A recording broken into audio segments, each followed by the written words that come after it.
Bueno chicos, entonces vamos hoy a revisar unos conceptos muy rápidos que ayer comenzamos a trabajar sobre sincronía versus, o sea, vamos a mirar qué es sincrónico y asincrónico. Hasta el momento, pues,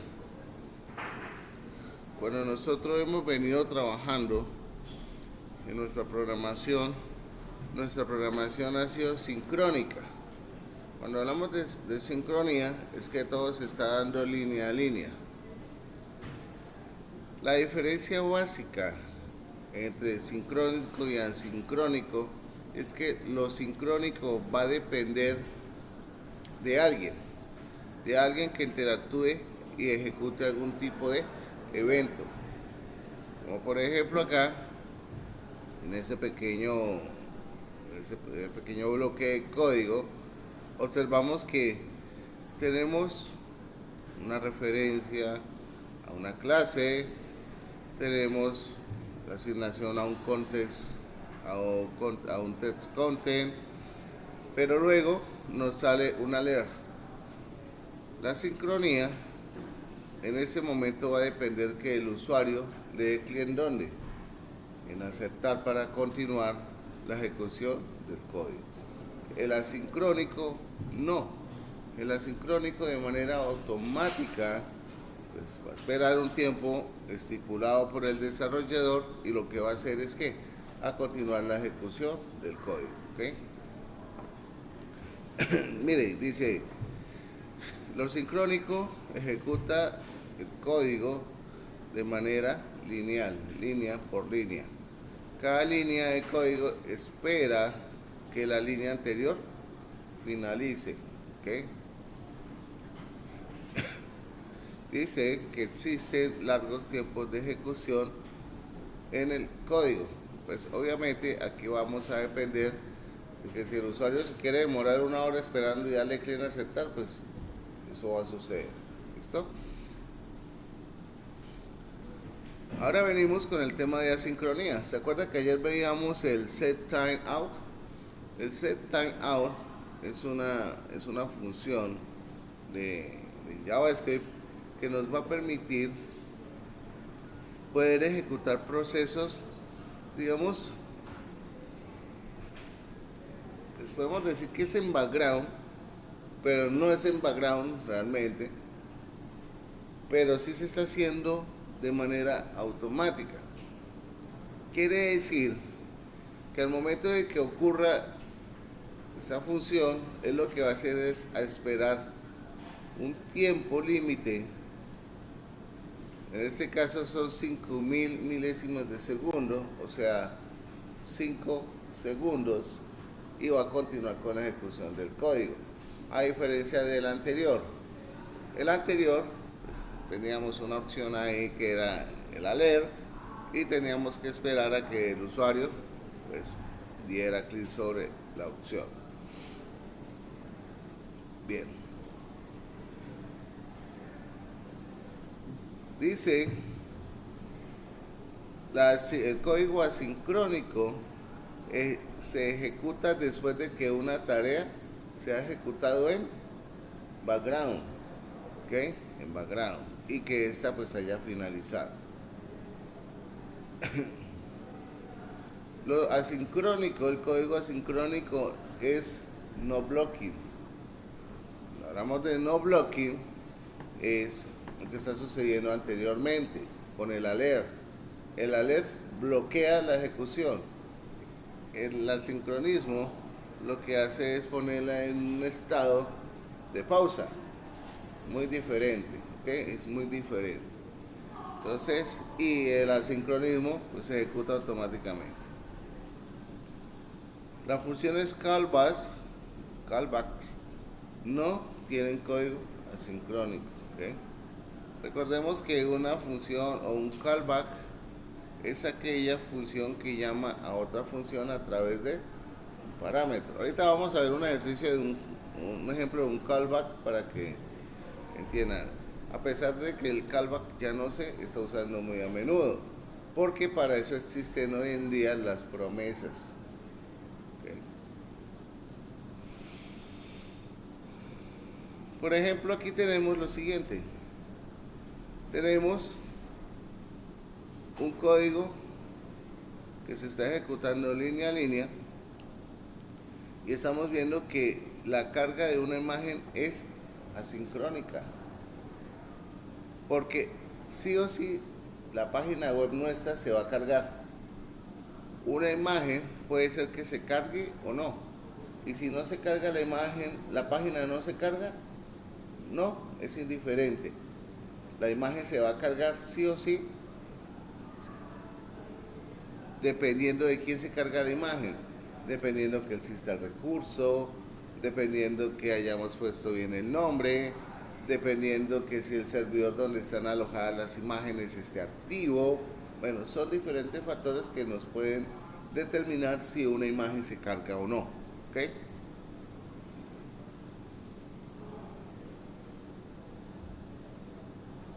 Esto suena como el jabón, ¿no? Ajas. Pero no lo producen así, lo producen como Ajax. Ajax fue, digamos, la primera estrategia, la primera técnica que se utilizó para trabajo asincrónico.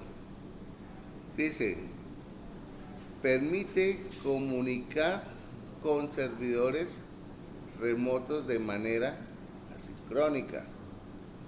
Con Ajax nosotros podemos hacer llamados y podemos hacer request data. ¿Qué es request? Solicitud de datos. ¿Okay? Hacia o desde un servidor de forma dinámica. ¿Okay? Aquí hay algo muy importante, que cuando nosotros trabajamos desde el concepto de las APIs, tenemos que entender los tipos de request. Esos tipos de requests son muy importantes a la hora de desarrollar. Entonces,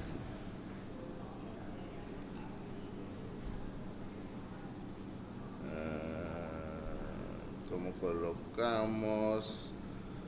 Vamos a ver, tipo de... Vamos a colocar acá nuestra página preferida, MDN. La MDN es su biblioteca, acuérdense de eso. Entonces, acuérdense de esto. Nosotros cuando empecemos a trabajar con la parte del backend, nosotros nos vamos a encontrar con una serie de solicitudes o peticiones. ¿Qué le pido al servidor y cómo se lo voy a pedir?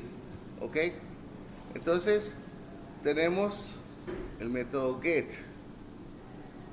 El método GET o la solicitud de tipo GET se utiliza normalmente cuando yo deseo hacer una petición de consulta, de traer información desde el servidor hacia el front. ¿Ok? Front. GET. Este método pide una respuesta idéntica a la petición GET, pero sin un cuerpo de respuesta. ¿Ok? Sin un cuerpo de respuesta. Puede ser que devuelva únicamente los cabeceros. POST.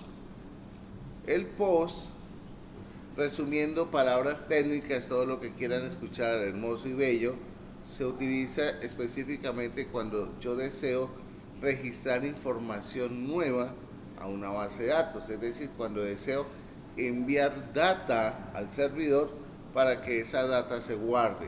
¿Ok? Ese es el método POST. El método PUT. El método PUT se utiliza normalmente, bueno, hay dos, PUT y update. ¿Cuál es la diferencia entre PUT y update? Ambas me permiten actualizar. Pero hay una que me va a permitir actualizar un solo registro. Y la otra me va a permitir me va a permitir modificar múltiples datos. O sea, uno maneja uno y la otra múltiple. Esa es la diferencia entre put y update. Tradicionalmente uno siempre se acostumbra a usar update. Ese es el que más utiliza uno. ¿Que podemos usar put? Sí, lo podemos usar. Para actualizar, sí. Incluso hay veces que uno utiliza el put específicamente cuando desea subir archivos hacia el servidor. Normalmente algunas veces utiliza uno put. Delete, pues, su nombre lo dice solito, ¿sí? Es una solicitud que va a decirle al servidor, oiga, por favor, bórreme esto. ¿Listo? A ver, patch se utiliza también para modificaciones parciales a un recurso. De pronto ese era el que tú estabas mencionando, el patch. Ajá. No lo editas, sí señor. Entonces, eso son tipos de solicitudes que uno maneja normalmente cuando trabaja peticiones a un servidor de APIs. ¿Listo? Resulta por acá, por acá, esto es importantísimo que me lo entiendan. Muchos de ustedes ven numeritos en las respuestas del servidor. O sea, ay, número 300, esa vaina que es.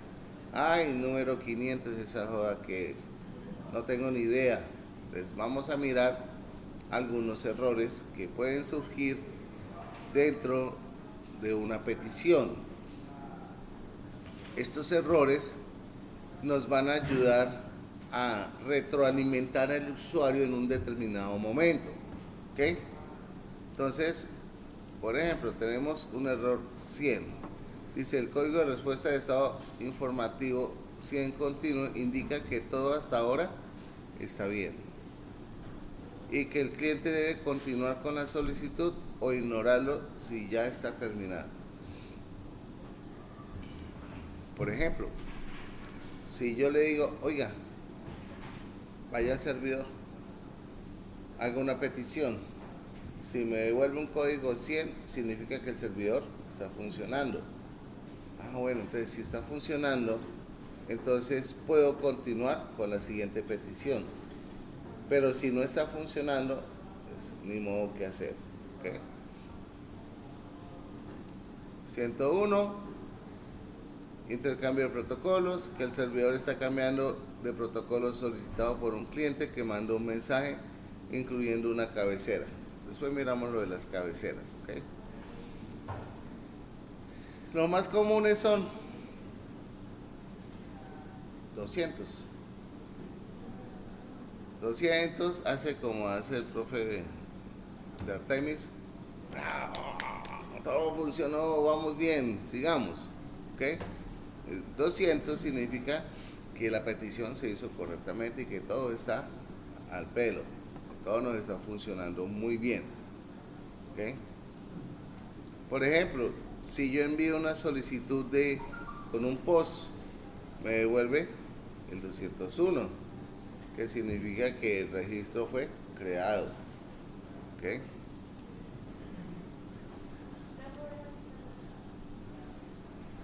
$202, aceptado. Es decir, que esa petición la recibió el servidor, no hubo ningún problema y hizo el proceso. Error 204, no conectado. Donde más, a ver qué otro error puede salir. Así común. Por ejemplo, 400, error en la solicitud. Suele suceder cuando, por ejemplo, ustedes envían una petición y el API pide ciertos criterios para poder funcionar y poder retornar datos. Por ejemplo, hay veces que las APIs solicitan un token de autenticación. Entonces, si ustedes no le envían el token de autenticación, él les va a devolver un 400, solicitud errada. No autorizado significa que de pronto la cabecera no lleva un token de registro, que cuando usted se loguea, no es que este man está tratando de hacer una petición pero no está logueado. entonces no tiene el token, entonces no, de malas, no hay nada que hacer. Lo siento amigo, usted no está autorizado para hacer esta petición, entonces yo no le voy a devolver ninguna data. Y esto me ayuda a que mi información pueda estar un poco más segura.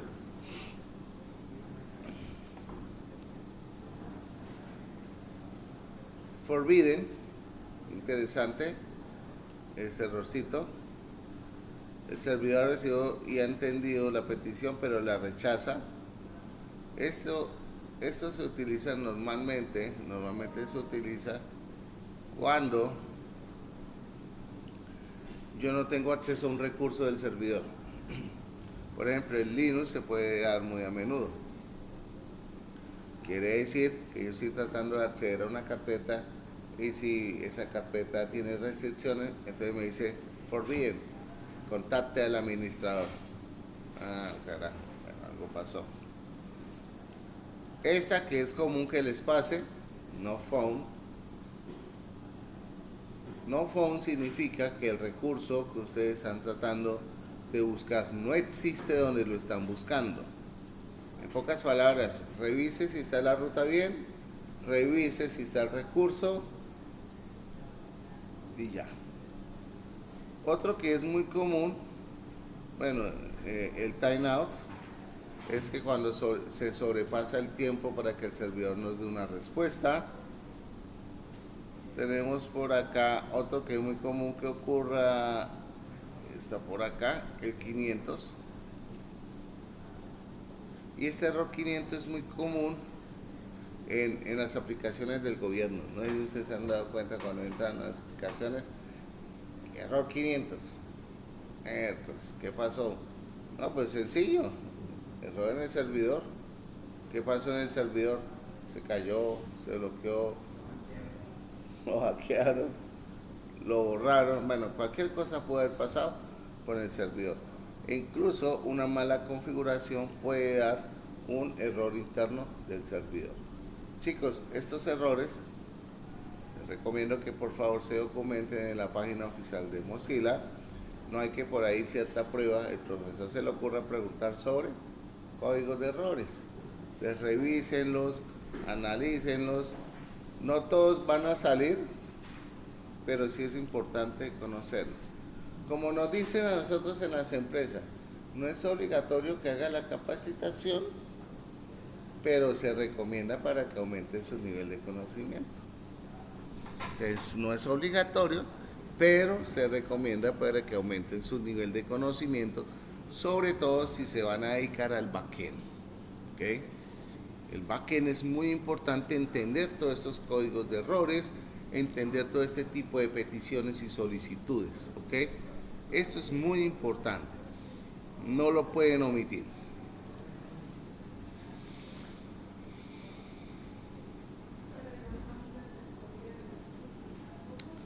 Entonces, aquí me van a escuchar ustedes hablar de request y response. Cuando yo hago una solicitud y el servidor me devuelve una respuesta. El formato tradicional para que el servidor me retorne una respuesta es un formato JSON, JSON, ¿okay?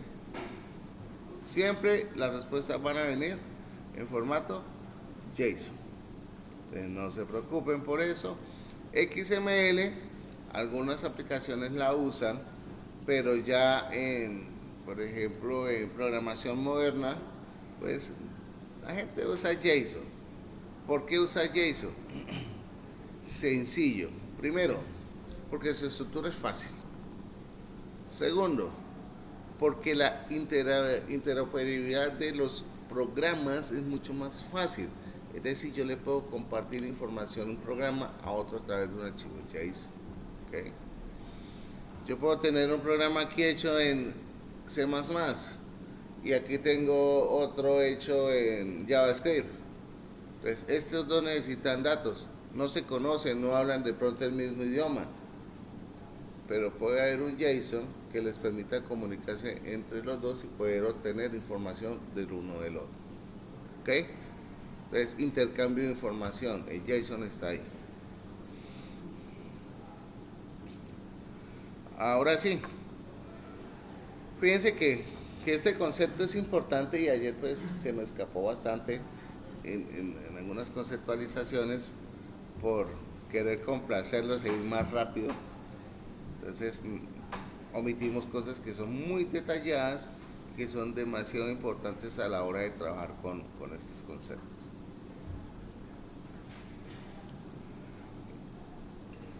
¿Qué es un API?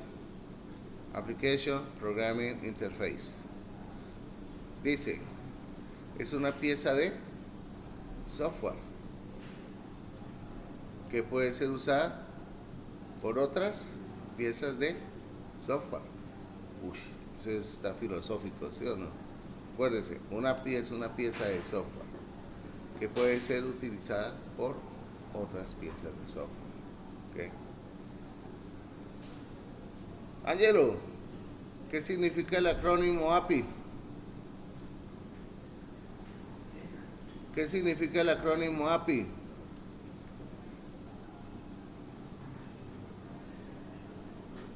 Pero se lo acabo de decir. Application, Programming. Se están mamando gallo ahí, yo lo vi, por eso le pregunté. Estaba anotando lo de, vean, lo de los códigos de errores de la CPTP. Por eso lo vimos hace ya Pero es que 20 estaba minutos. buscando la imagen. Pilas acá, pilas.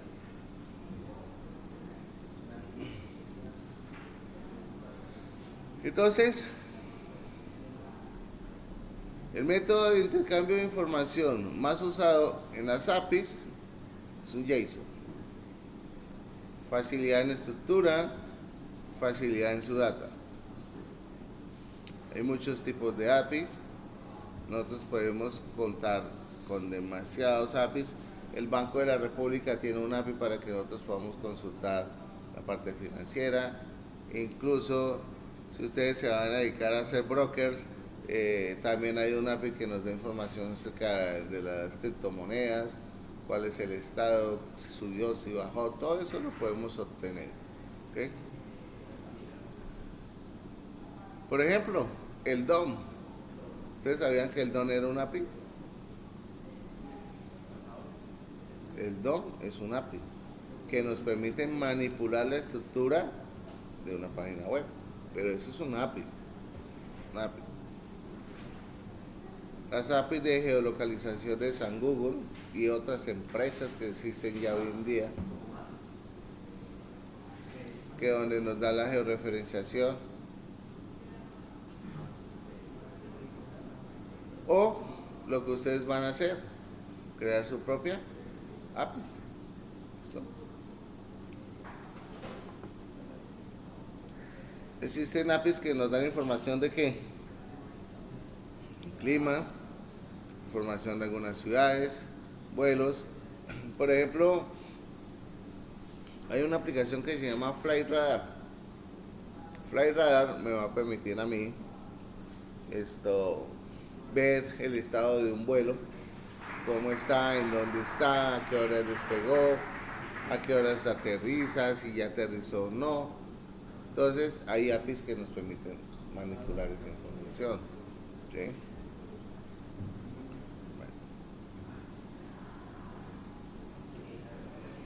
Bueno, ayer vimos promesas. Veíamos que una promesa es lo que ustedes normalmente pueden hacer. Normalmente, sí, profe, yo le prometo que vamos a hacer el ejercicio. Pero una promesa puede ser que se cumpla o no se cumpla. Aquí pasa lo mismo. Entonces, una promesa es un objeto que es usado para obtener un resultado de manera sincrónica a partir de una operación. Una promesa es un contenedor para un valor que se va a generar de forma asincrónica. ¿Ok? Se va a generar de manera sincrónica.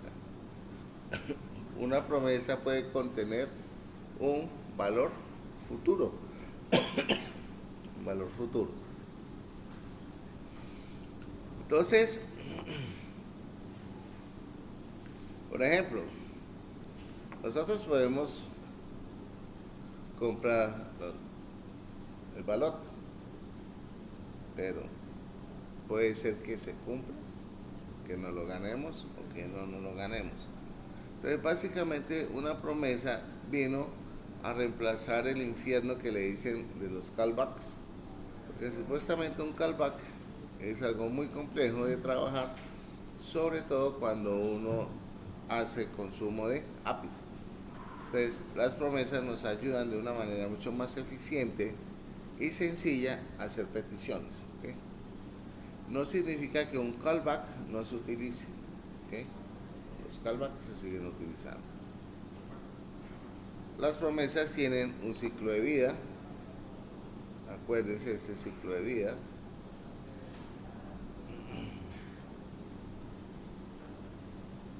Pendiente dice que ocurre antes de que el valor esté disponible. Fulfilled y reject. Fulfilled significa que ya pues todo ha corrido correctamente y los valores ya están disponibles. Reject es cuando nosotros tenemos que la promesa no se pudo cumplir. Entonces miremos por acá un segundito.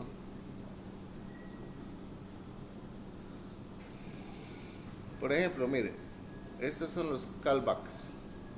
Un callback básicamente es una función que puede llamar otra función. Fijemos acá, tenemos un arreglo en el cual tenemos un listado de campers A, B y C. Resulta que el profesor toma asistencia. Entonces acá ocurrió el método principal. Pero resulta que no falta que de pronto llegó tarde porque de pronto dice que no lo dejaron entrar temprano, etcétera. Jonillo, no les hicieron nada, ni a Daisy. Bullying, ¿cierto? Se llama bullying del profesor, mucha boleta del profesor. Para que vean cómo las estimo. Entonces, resulta que yo necesito, que ya ellas llegaron, yo necesito volver a chequearlas, ¿cierto? Que ya están acá dentro del salón. Entonces, yo le paso el nombre a la función, pero fíjense que hay una función, aquí hay algo especial que se llama callback. Entonces, cuando se ejecuta la primera, listo, esperó un segundo y vino y ejecutó nuevo camper. Pero fíjense que nuevo camper hizo un llamado a el callback. Y básicamente acá lo que va a hacer es mostrar de nuevo campers. Es decir, llamé esta, se ejecutó esta, perfecto. Luego llamé el método nuevo campers, para acá, ¿qué le pasé? El nombre del nuevo camper y le pasé el nombre de la función que deseo volver a ejecutar. Entonces aquí entra el nombre del camper. Le hace un push a quién, al arreglo. Ángelo, ¿para qué es el método push? Para agregar a una red. Entonces aquí le agrego el nombre del nuevo camper y acá se ejecuta el callback y el callback me va a ejecutar de nuevo mostrar camper. Eso es el callback, no es nada más. ¿Okay? Ahora, promesas. Prometo que va a pedir un aumento de mi sueldo. Eso puede ser que se cumpla o no se cumpla. Entonces eso va a depender de algo. Bueno, y de alguien, ¿no? Entonces una promesa tiene un resolve y un reject. La condición es que el tiempo sea mayor o igual a 10 años. O sea, solamente puedo pedir el sueldo de aumento si tengo más de 10 años de antigüedad en la empresa. Bueno, si se cumple, entonces le digo, resuélvala. ya tengo el tiempo para pedir aumento de sueldo. Si no se cumple la condición, entonces haga un reject. Entonces lo que se va a imprimir acá, todavía no puedo pedir un aumento, no tengo la antigüedad. Cuando yo llamo la promesa, fíjense cómo la llamo. Ojo, la promesa no se puede llamar como una función, a no ser que tengamos una función o un parámetro de tipo función dentro de la promesa que se puede llegar a dar. ¿Okay? Entonces, va el primer ejercicio. Por favor, codifiquen eso. No me arrugue la cara, Audrey. Que este es el más fácil que van a tener que hacer. Hoy vengo cuchicha.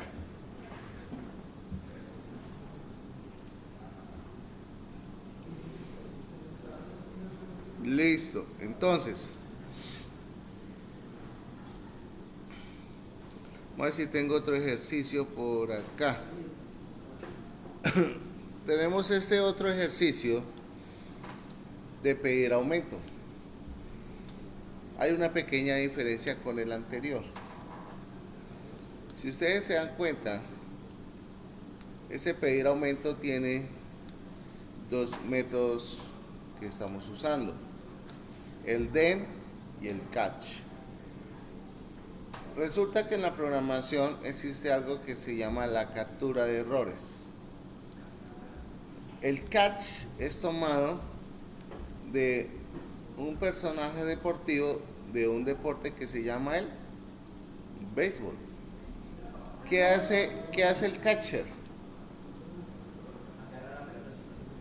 Y entonces en programación el catch, ¿qué agarra? Los errores. Pasa a lo otro. Entonces, acá tenemos un result, el cual va a revisar si se cumple o no se cumple. Si se cumple, listo, va a imprimir. Ya tengo tiempo para pedir tal cosa. Si no se cumple, pues va a botar el error. ¿Y cuál es el error? Todavía no puedo pedir aumento.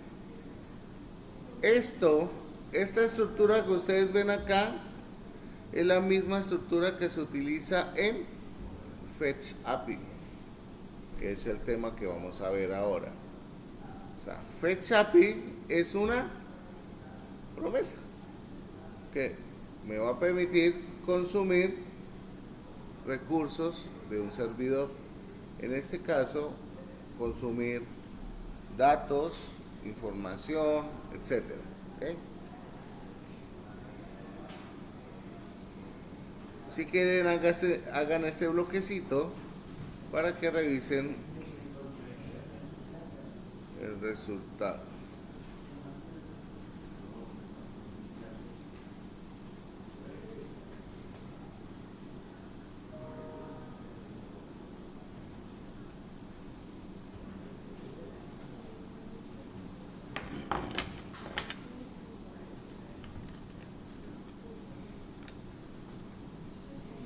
Bueno, ustedes estaban preguntando las fortalezas de los trainings, ¿no?